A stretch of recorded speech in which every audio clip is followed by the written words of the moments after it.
voir comment faire le segment. Donc, le segment, on peut le trouver dans les basiques ici, vu que c'est un outil qu'on utilise souvent.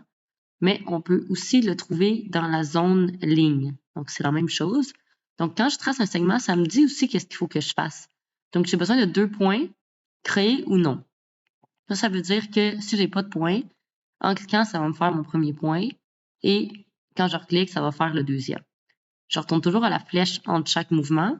Alors, si je bouge les points ici, mais le segment, il reste là. Fait que disons, j'ai ce segment-là.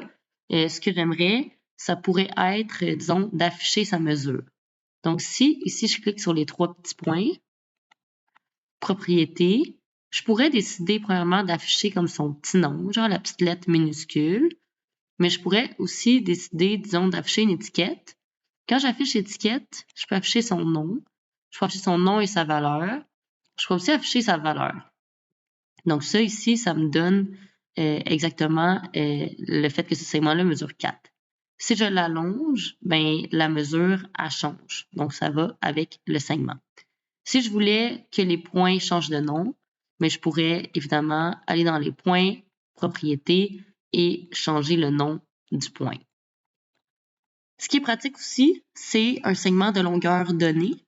Donc, encore une fois, ça me dit quoi faire. Donc, point qui est créé ou non avec une longueur du segment. Donc, exemple, moi, je veux partir un point qui commence par le point A.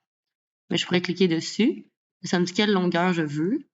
Et je pourrais dire que je prends la longueur 8. Fait qu'ici, quand j'essaie de bouger le point C, je peux pas. Il est fixé parce que le segment AC mesure 8. Fait que si je voulais l'afficher, je pourrais aller dans ses propriétés, afficher l'étiquette, sa valeur, et ben, ça serait écrit qu'il mesure 8.